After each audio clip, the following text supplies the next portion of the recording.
Eu queria que você pudesse abrir sua Bíblia, lá em Hebreus, no capítulo 12, no versículo 1 ao 3, nós vamos ler. O livro, a carta aos Hebreus, capítulo 12, versículo 1 ao 3.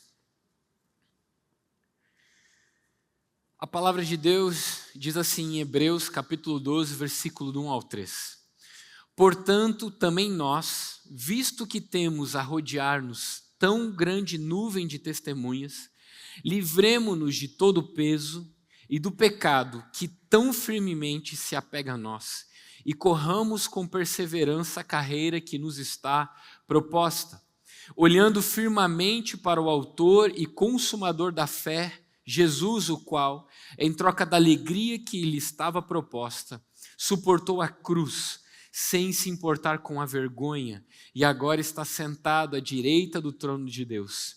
Portanto, pensem naquele que suportou tamanha oposição dos pecadores contra si mesmo, para que vocês não se cansem nem desanimem. Se você puder fechar seus olhos mais uma vez, Pai, essa é a Tua palavra, e nós amamos de verdade a Sua palavra. Senhor, nós não só a amamos, mas nós valorizamos, nós honramos ela. Nós colocamos ela num lugar de importância e vital nas nossas vidas.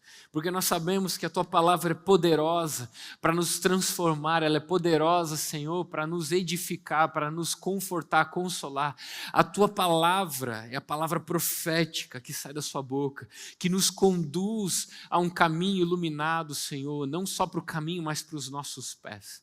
Senhor Jesus, que essa palavra que vem de Ti, ela possa encontrar uma terra fértil nos nossos corações, para que nós possamos Te conhecer de uma maneira que nós não conhecíamos e possamos Te revelar de uma maneira que ainda não revelamos, ó Pai, para que Tu sejas tudo em todos. A nossa oração nessa noite é que o Senhor nos tenha por completo, para que nós possamos Te ter por inteiro, Senhor, em nome de Jesus. Amém.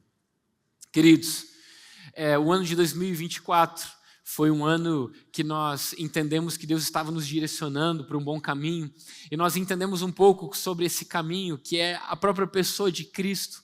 Ele mesmo testifica que Ele era o caminho, mas não só o caminho, também a verdade e a vida, que entendemos que o desejo do nosso coração era não apenas que Jesus caminhasse conosco, mas muito mais do que isso, é que nós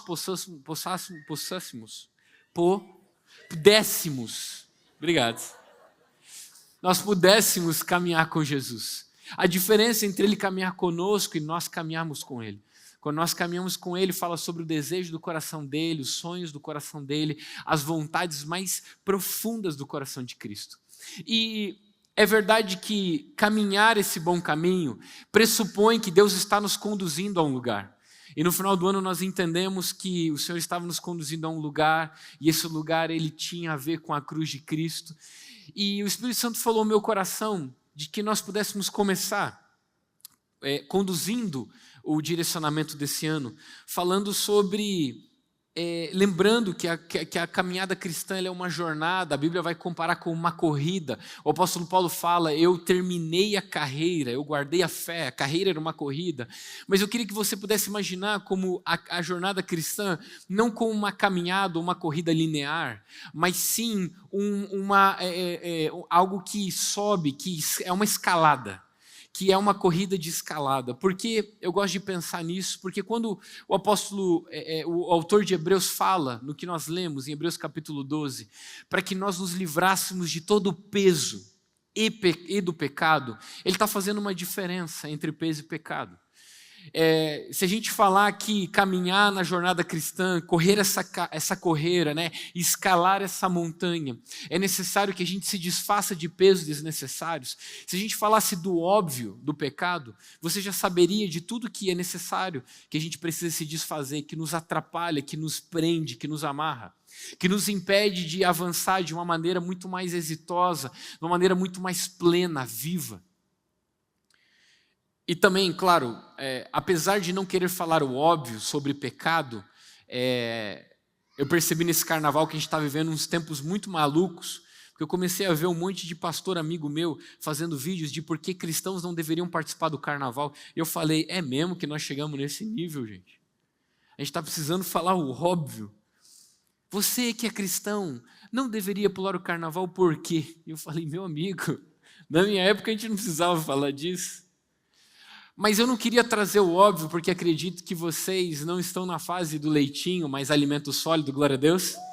Mas eu queria que a gente falasse sobre pesos que necessariamente não são pecados, mas que às vezes nós carregamos nessa jornada, nessa escalada da caminhada da fé, que nos atrasam, que nos prendem.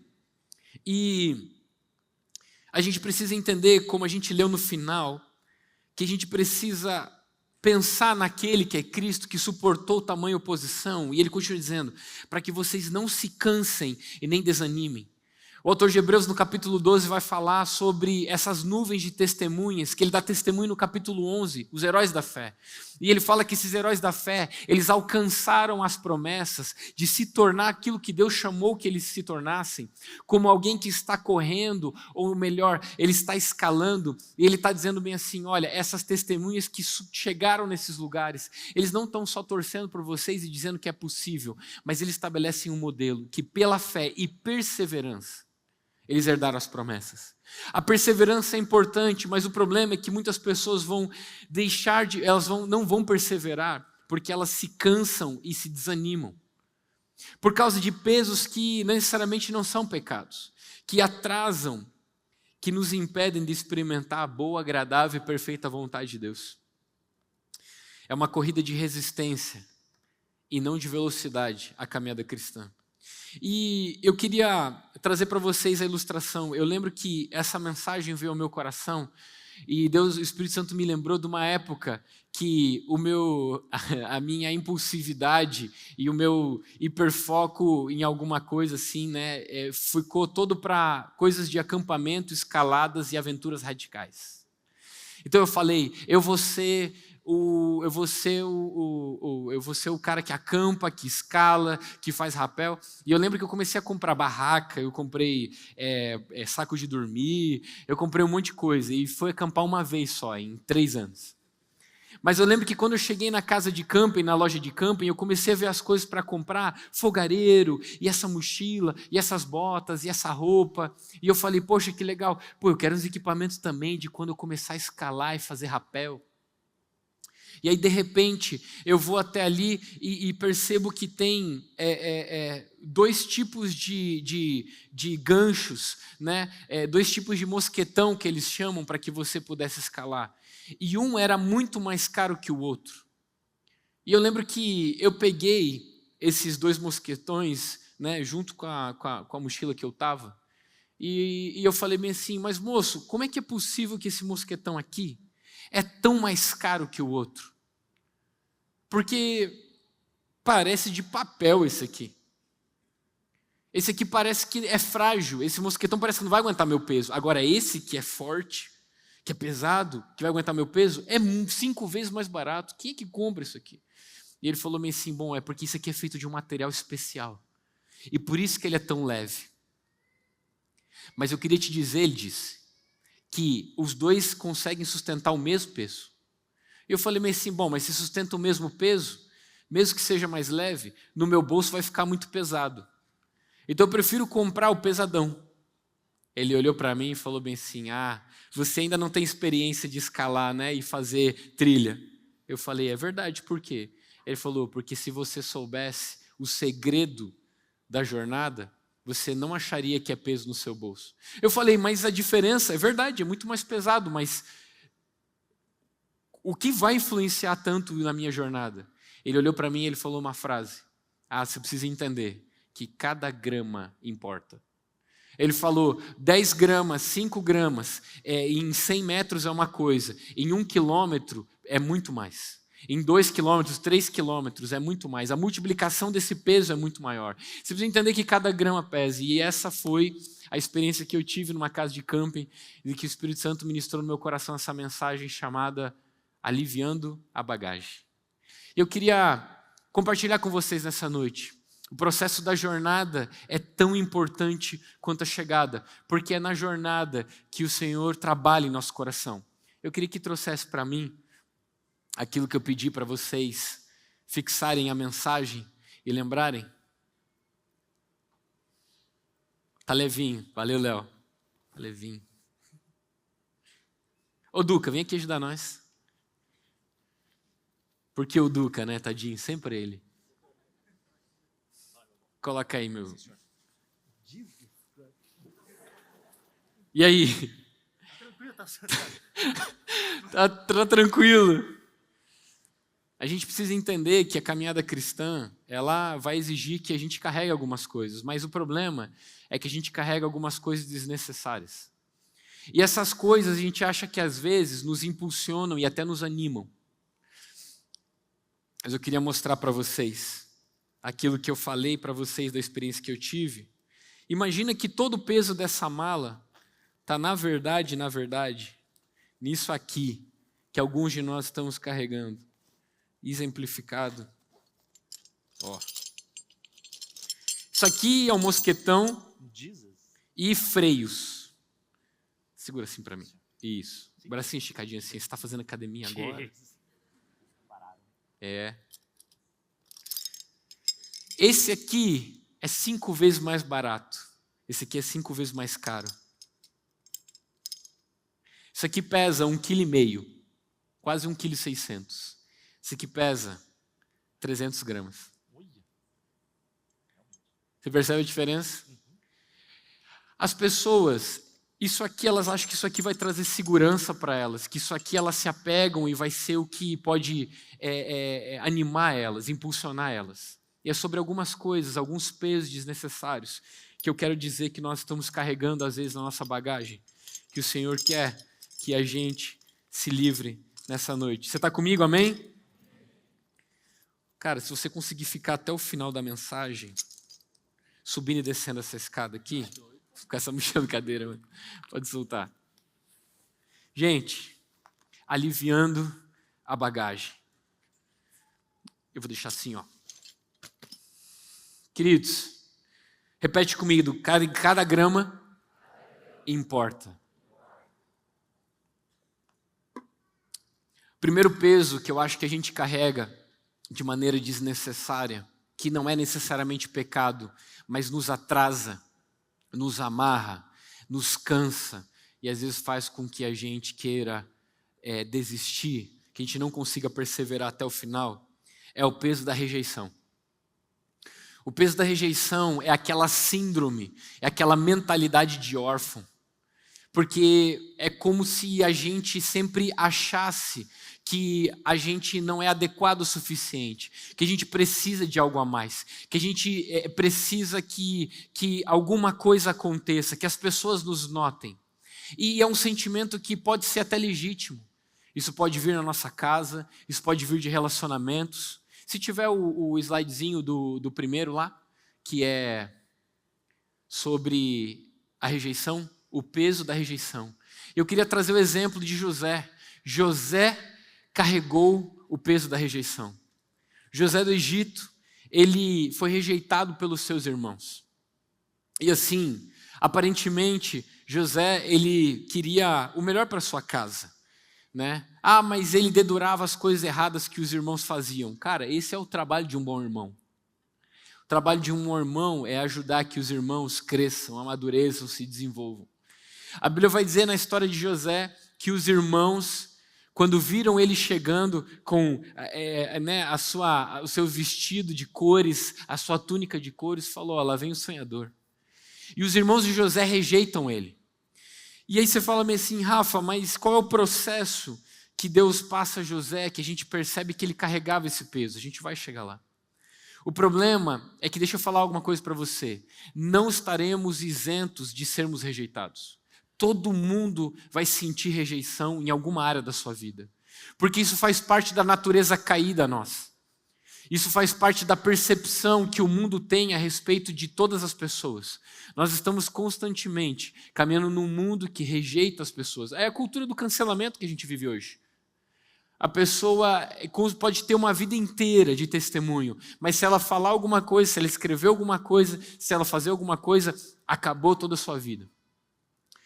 Algumas pessoas foram rejeitadas na sua família, algumas pessoas foram rejeitadas pelos seus amigos, algumas pessoas foram rejeitadas por pessoas que amavam, cônjuges, namorados, noivos, rejeitados no seu trabalho. Todos passaram por isso, né? Quantos de nós queria ter sido o Zac Efron do High School Music? Eu queria. Poxa, ele era amado por todos. Mas isso não é verdade. A gente não consegue viver essa vida. E José foi rejeitado pelos seus irmãos. José não foi só rejeitado pelos seus irmãos, ele é vendido como escravo, agora ele está na casa de Potifar.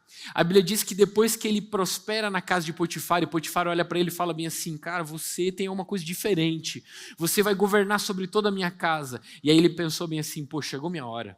Eu fui rejeitado pelos meus irmãos, mas agora eu sou um governador aqui na casa de uns caras mais importantes do Egito. E a mulher de Potifar, que possuía ali José, e José ainda guarda sua integridade.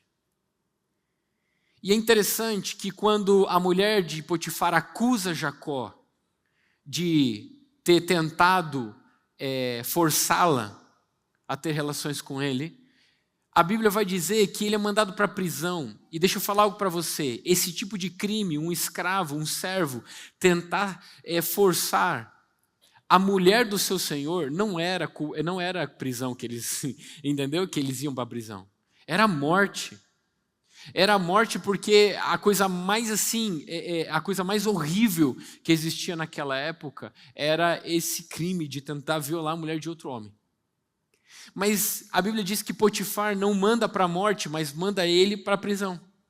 Uma prisão real, uma prisão especial.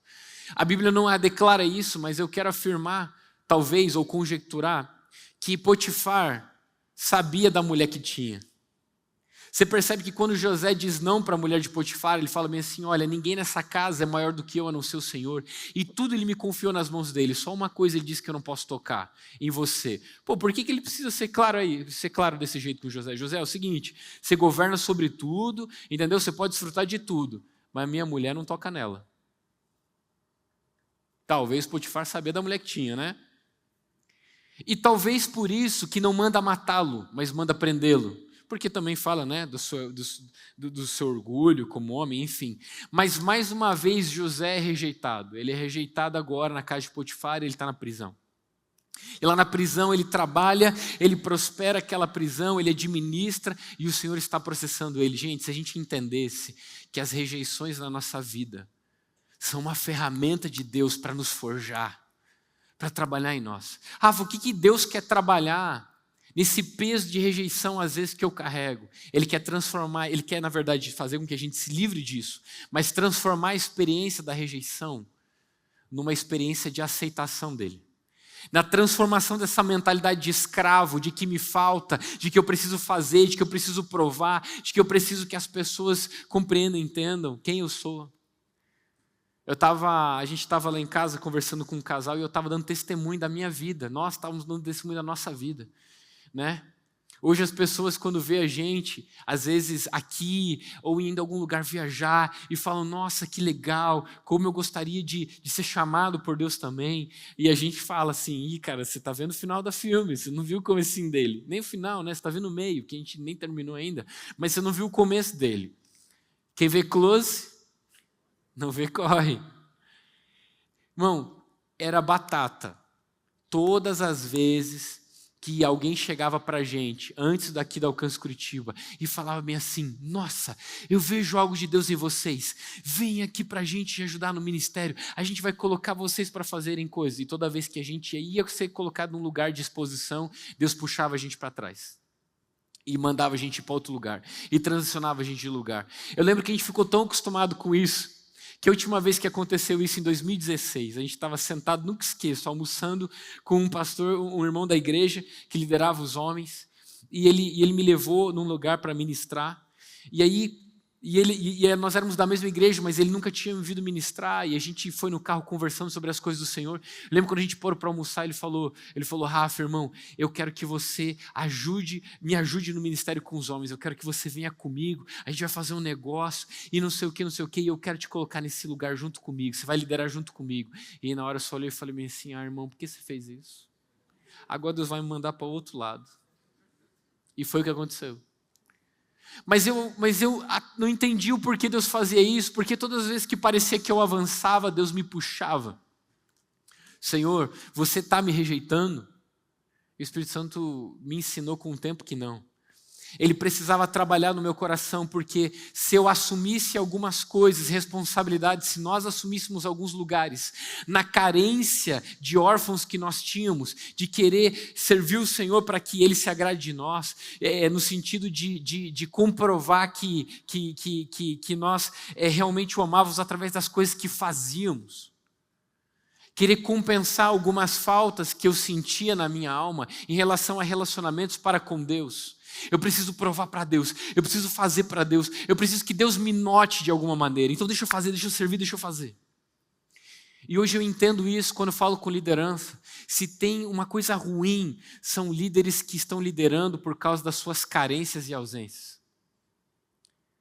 Autoafirmação, justiça própria.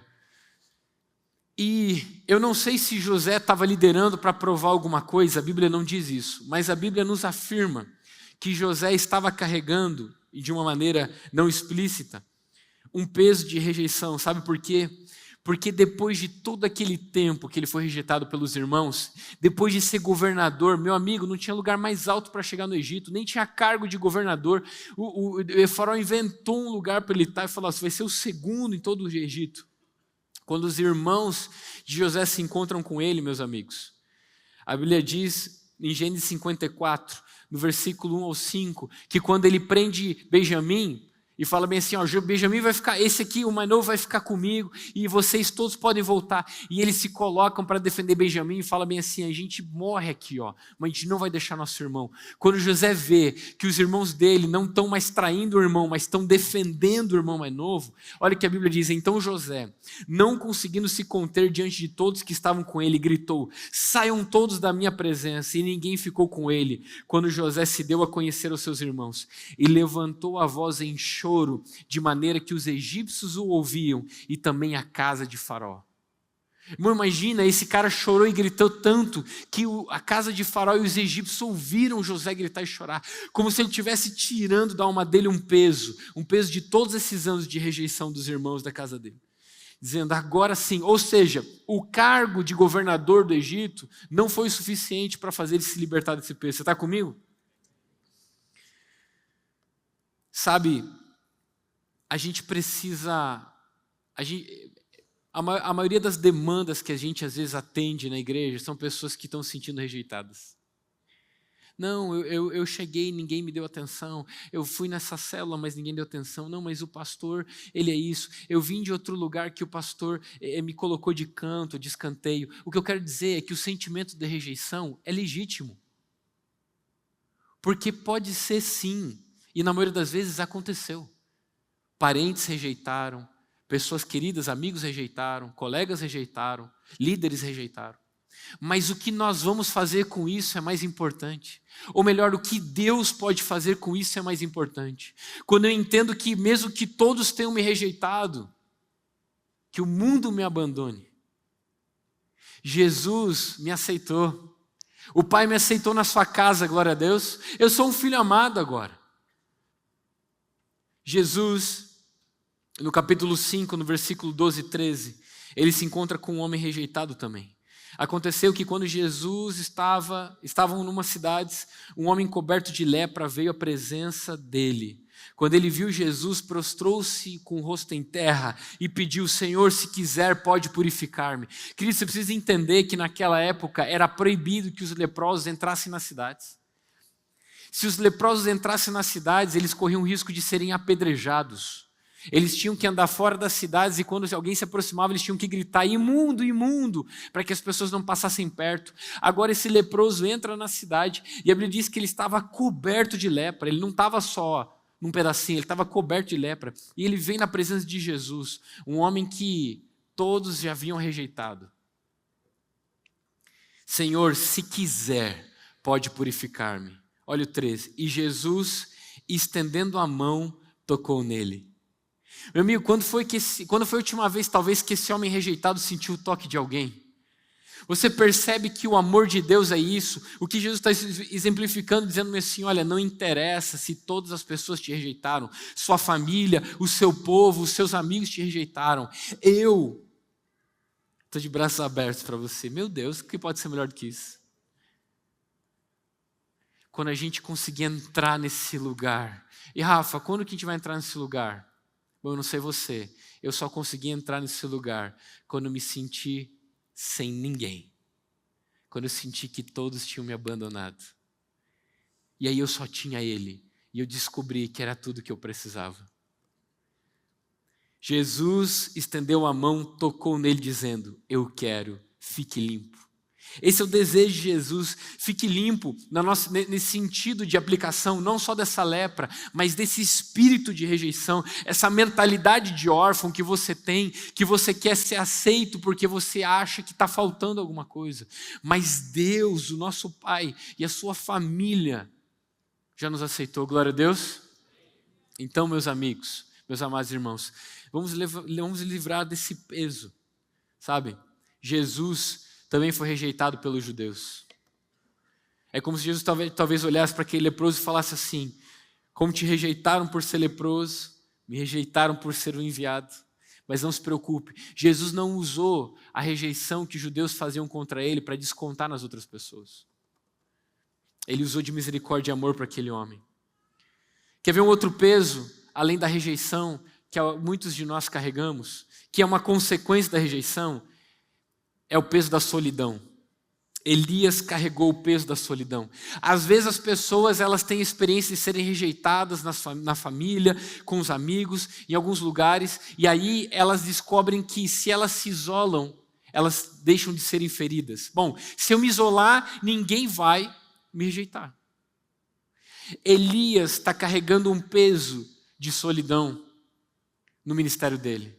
Ao ponto de que um dos maiores profetas do Velho Testamento, que fez coisas incríveis, ele senta debaixo de uma árvore, depois de fogo ter caído do céu e consumido todo o sacrifício, e ele ter tido uma vitória incrível sobre os profetas de Baal. Ele pede ao Senhor, ele diz assim, Senhor, eu não tenho mais prazer em viver, eu quero morrer, eu não sou melhor do que os meus pais.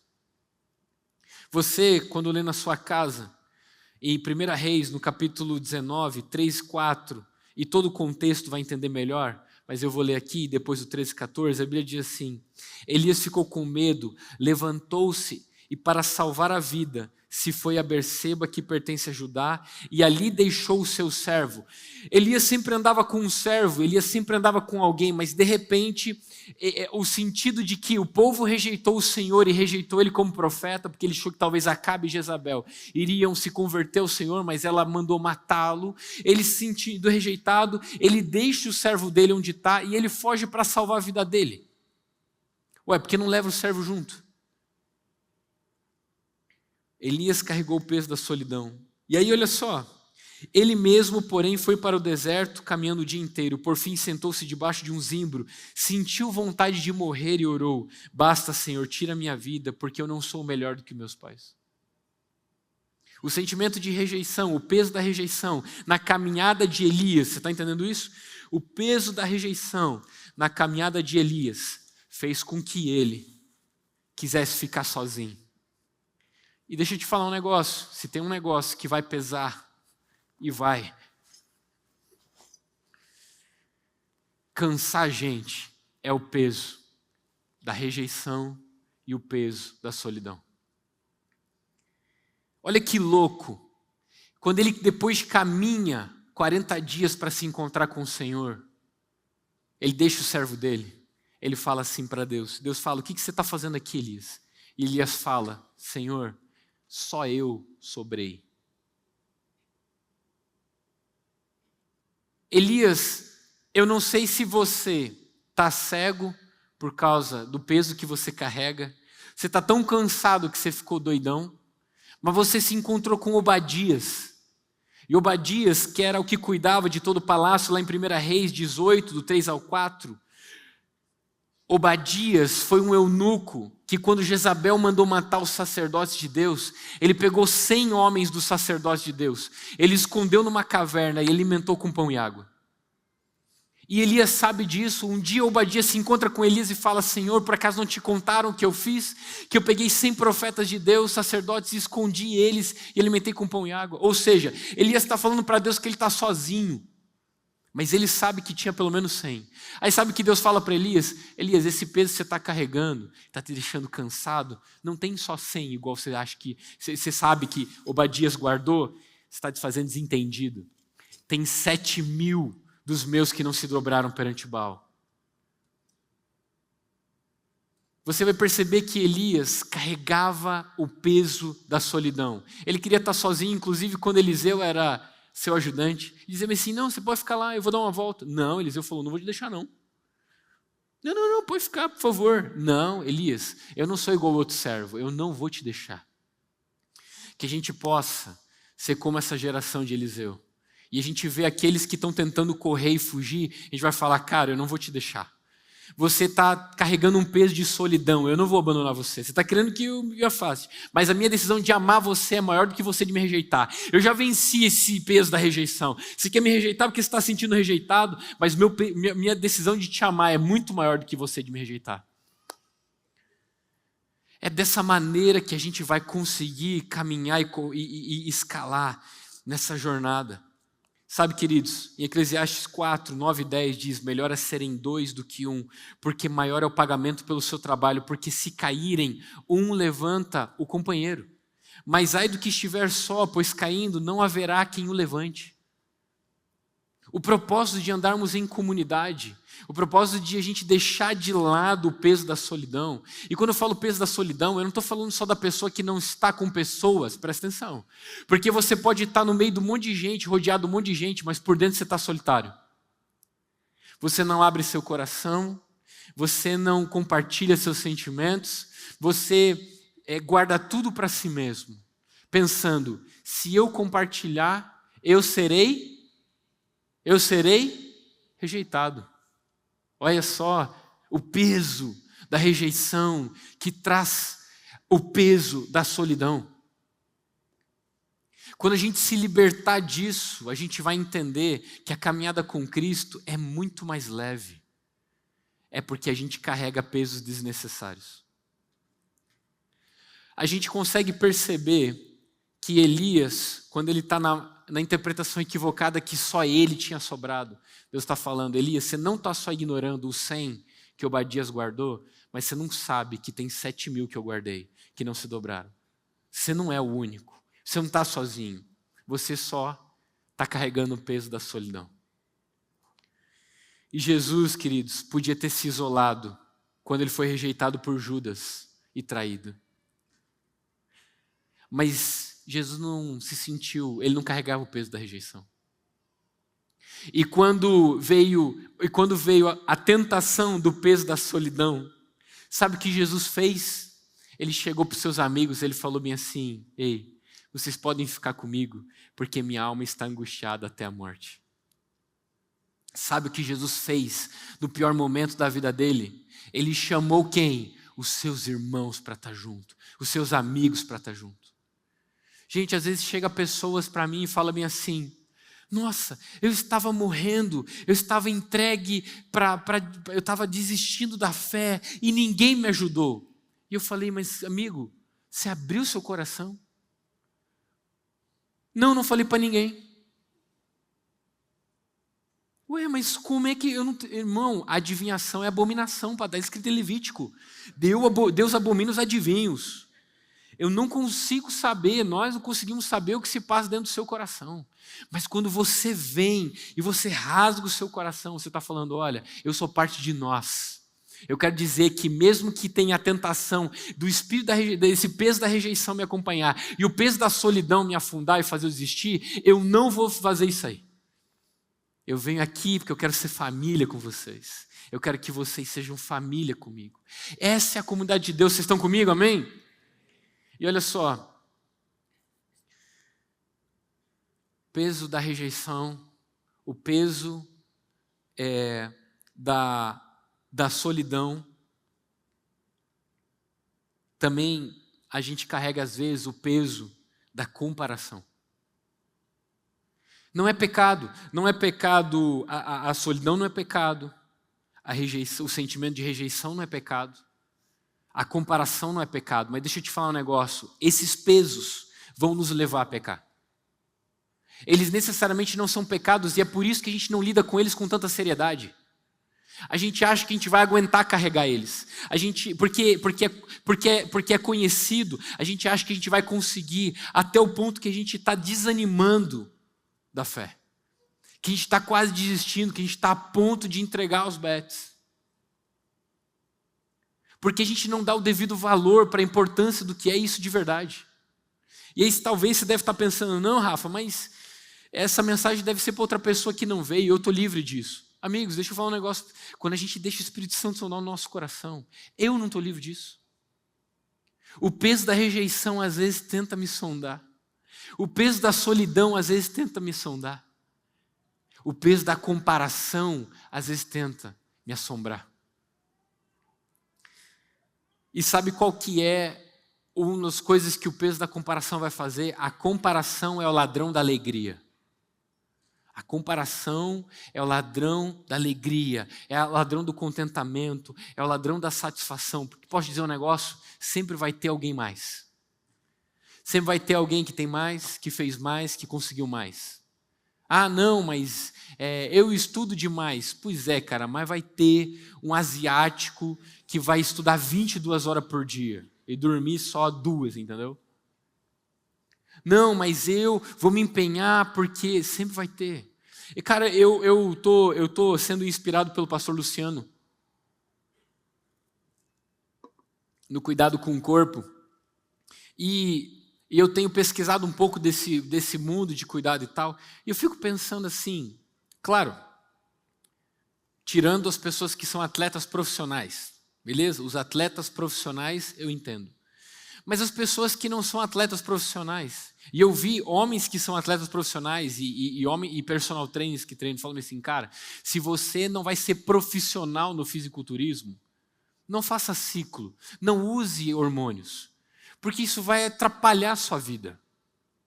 E as pessoas sabem disso, mas elas olham e se comparam, elas falam meio assim, não, mas nossa, se eu chegar nesse tamanho, se eu chegar nesse nível, isso é com dinheiro, é com qualquer coisa, não, mas se eu tiver esse salário, qual é o salário dos seus sonhos? Aí você vai pensar no salário dos sonhos. Cara, quando você chegar, você vai conhecer alguém que ganha mais. Não, mas o Neymar é rico. O Neymar é rico. Mas você já pensou no sheik que assinava o pagamento do Neymar? Se o Neymar é rico, imagina o cara que pagava ele. Sempre vai ter alguém mais, sempre vai ter algo a mais. Não, se eu me tornar líder de célula, eu vou estar satisfeito. Aí você torna líder de célula. Daí você olha o seu amigo que fez retiro de integração com você, que se converteu junto com você e de repente ele multiplicou a célula. Cara, quantas vezes eu já tenho que atender líder que está frustrado porque ainda não multiplicou a célula? Eu falo, cara, quando foi que eu te cobrei? Quando foi que eu cheguei para você e falei assim, quando foi que essa igreja, um dia, chegou e falou assim, cara, você vai multiplicar a célula não? Já passou 3 anos que você está em célula. Que você está com essa célula? Não, cara, vamos lá, bora. Nessa casa não existe isso. Ah, eu conheço uma história, então vem falar comigo que nós vai resolver. Que eu faço parte do presbitério dessa casa e a gente nunca fez isso. Por quê? Porque célula não é método de crescimento, é estratégia de cuidado, de pastoreamento, de cuidar dos corações, para que ninguém fique carregando peso de rejeição, para que ninguém fique carregando peso de solidão, para que ninguém fique carregando peso de comparação. E sempre vai ter, e nunca vai ser o suficiente.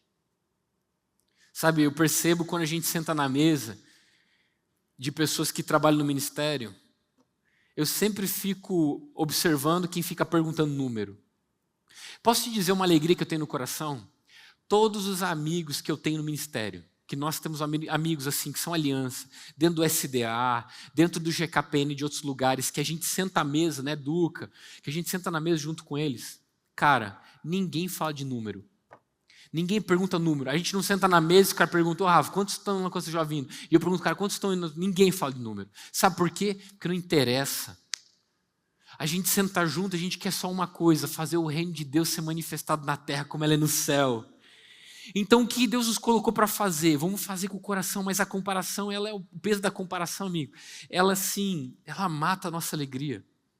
Ela faz com que a nossa jornada fique cansativa e pesada. Nunca é o suficiente, nunca é o bastante. Sabe, Jesus poderia ter se comparado com os homens que estavam rindo e caçoando dele na cruz. Gente, assim, vocês têm percebido que Deus tem me levado muito para... É como se eu tivesse ficado nesse ambiente assim. Talvez foi a influência do Bob Sorg. E toda vez que eu leio o Evangelho, eu fico meditando sobre esse momento de Cristo, desde o Getsemane, da última ceia do Getsemane até a cruz. E eu fico imaginando, cara, como os homens são cruéis, como a gente é cruel. O cara está condenado à morte, ele já foi açoitado, ele já foi, sabe, humilhado, já cuspiram nele, ele está carregando uma cruz pesadíssima, a gente está obrigando o cara a carregar um instrumento de tortura onde ele vai ser morto. E depois que ele é crucificado, ainda tem uns caras caçoando e rindo dele. É muita crueldade. E eu fico imaginando essa cena de João que percebeu, ele estava lá. O único dos apóstolos que nós temos relato que estava lá. E, gente, deixa eu falar um negócio para vocês. João viu Jesus transfigurado.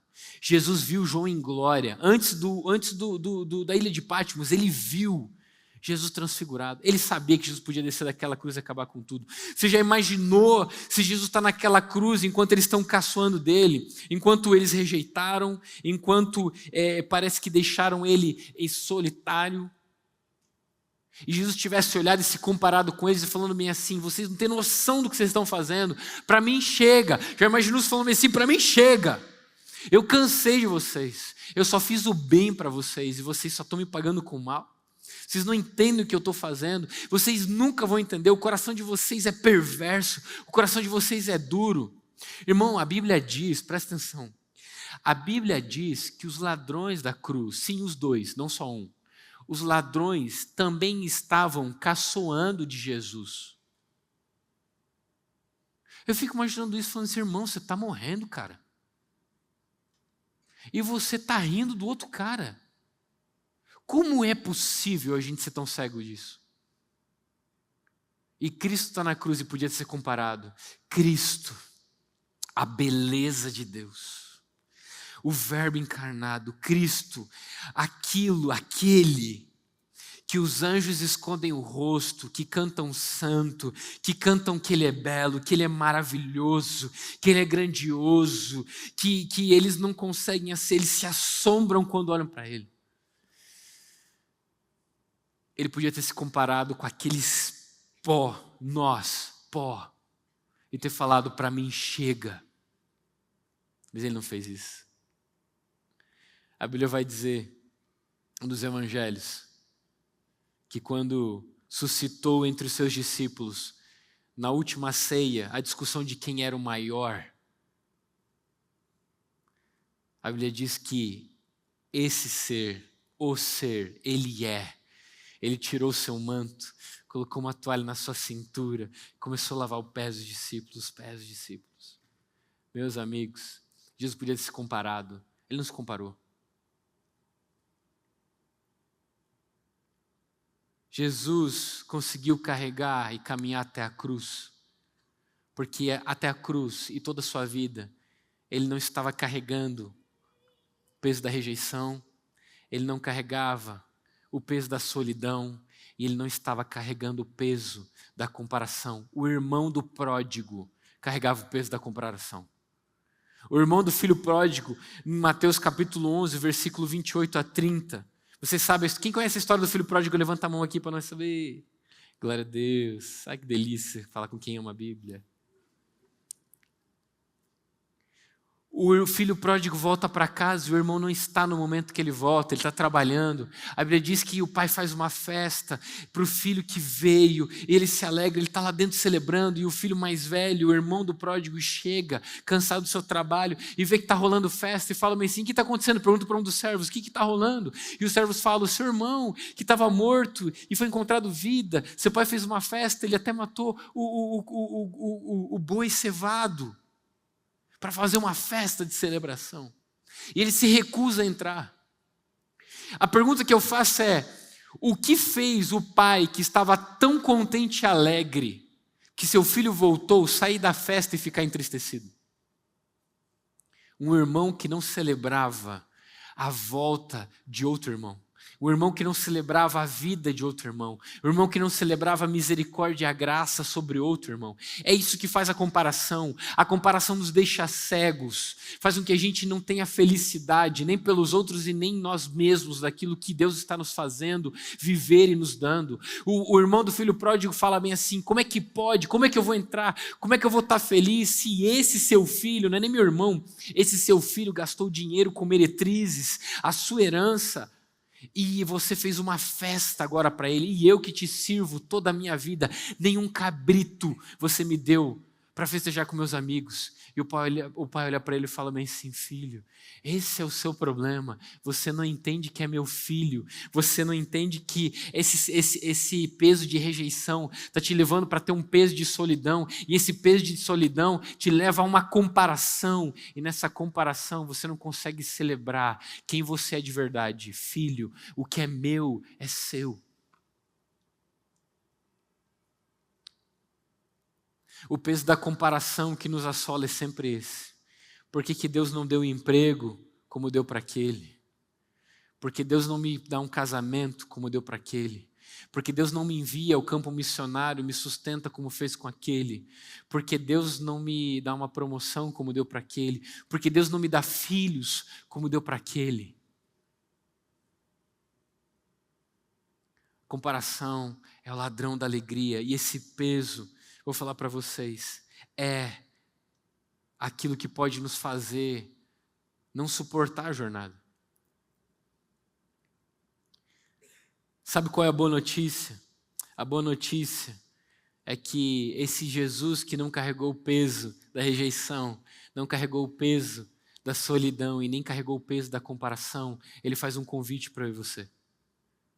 E o convite de Jesus é um só: venham a mim. Mateus 11, 28 a 30. Venham a mim todos vocês que estão cansados e sobrecarregados, e eu vos aliviarei. Tomem sobre vocês o meu jugo e aprendam de mim, porque sou manso e humilde de coração, e vocês acharão descanso para a sua alma, porque o meu jugo é suave e o meu fardo é leve. Jesus olha para aquela multidão, ele olha para aquelas pessoas que estavam caminhando com um peso de rejeição, um peso de solidão, um peso de comparação, dizendo: vocês estão cansados, vocês estão sobrecarregados, venham a mim, todos que estão cansados e sobrecarregados. E eu estou concluindo, se puder vir. A banda toda pode vir.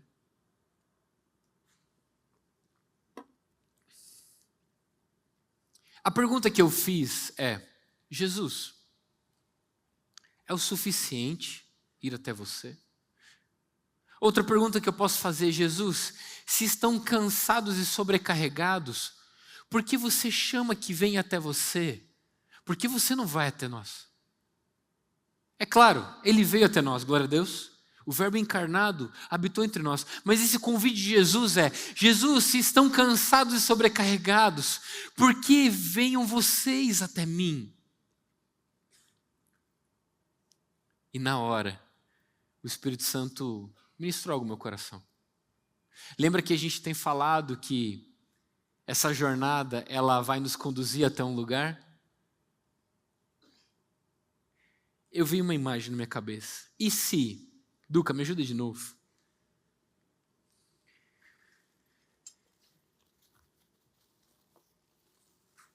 Não, agora eu.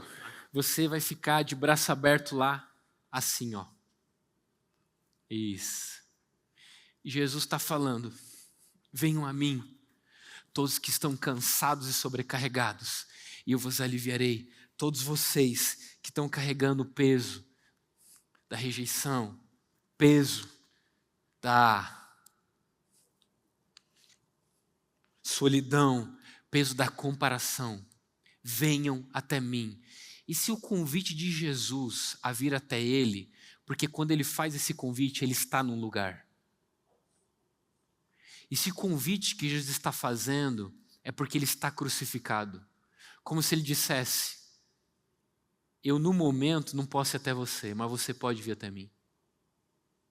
Vocês estão comigo? E tem um detalhe para isso, mano. É que ninguém pode ser crucificado se não tiver com as costas livres.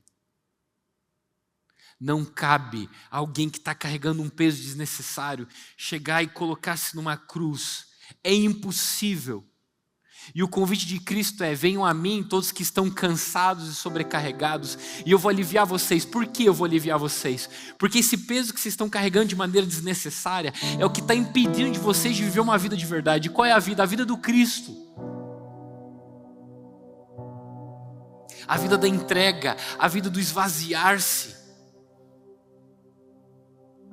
O problema do peso que a gente carrega, que não necessariamente é pecado, mas nos leva a pecar, é que ele não está apenas impedindo a gente de ter plenitude de vida nessa jornada e ficar cansado e sobrecarregado, mas principalmente porque nos impede de vivermos uma vida crucificados como Cristo.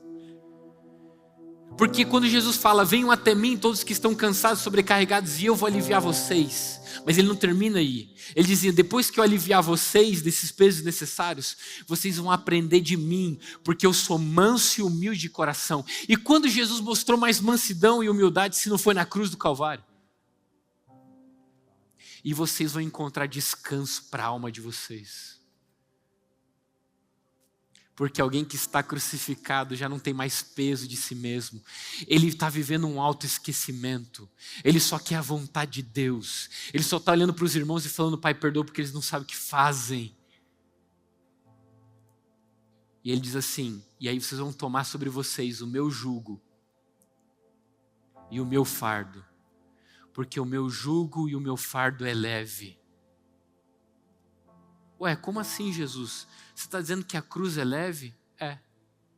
Comparado com o peso do pecado e de todas as outras coisas que vocês estão carregando, que impedem vocês de ter uma vida de plenitude, de poder alcançar lugares mais altos em Deus, mano. Eu sinto isso, que Jesus, quando está convidando: venham até mim os que estão cansados e sobrecarregados, é como se ele estivesse fazendo esse convite desde a cruz, dizendo: olha, no momento eu não posso descer daqui. Por quê? Porque o meu convite para você é subir até esse lugar.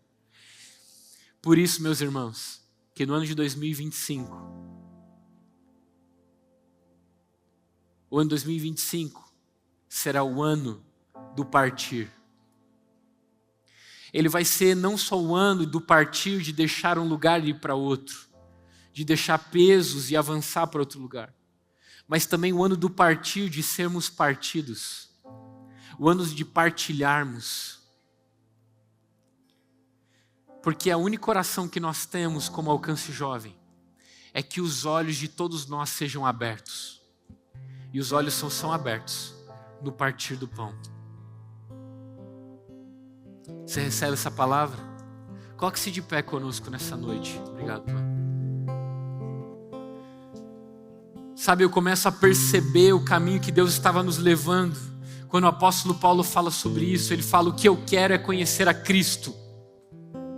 O que eu quero é conhecer a Cristo. Ele está olhando Cristo.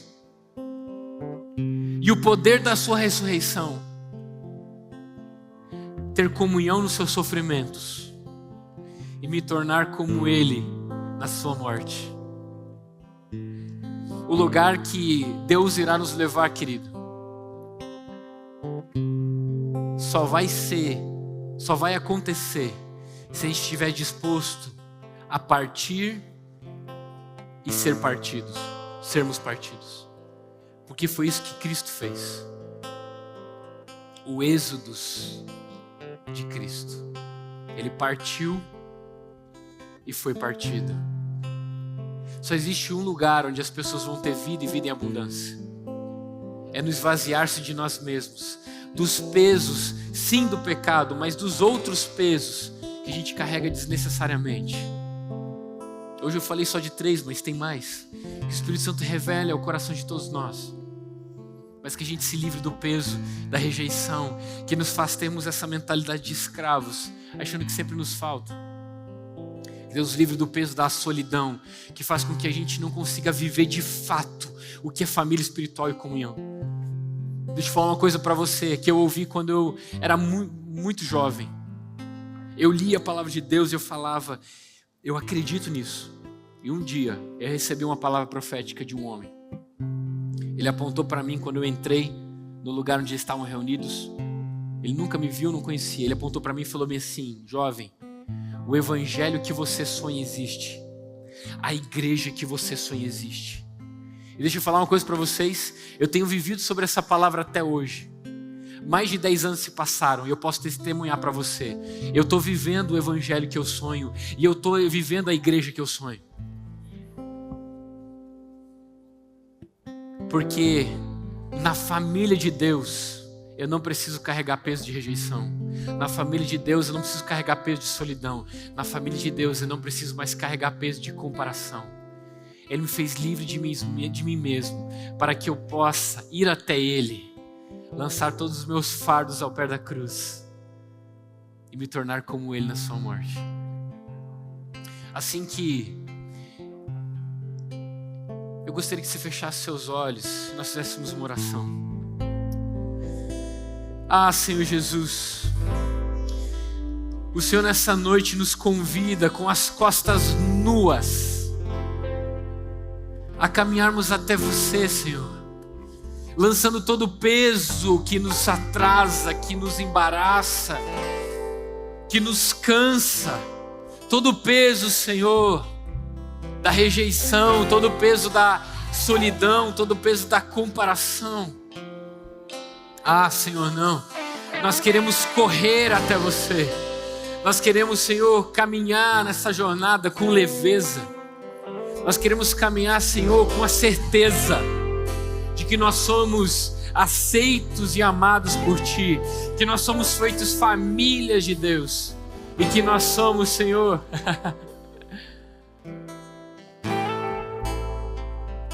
filhos amados, que o Senhor não nos compara uns com os outros, mas o Senhor nos ama. Cada um fique na vocação que foi chamado, todos trabalhando juntamente para a edificação do corpo de Cristo, sim, funções diferentes. Senhor, que a comparação não nos roube a alegria, que a solidão não nos roube a felicidade da vida,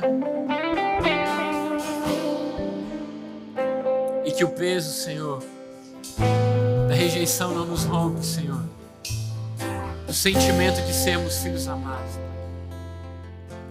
Em nome de Jesus.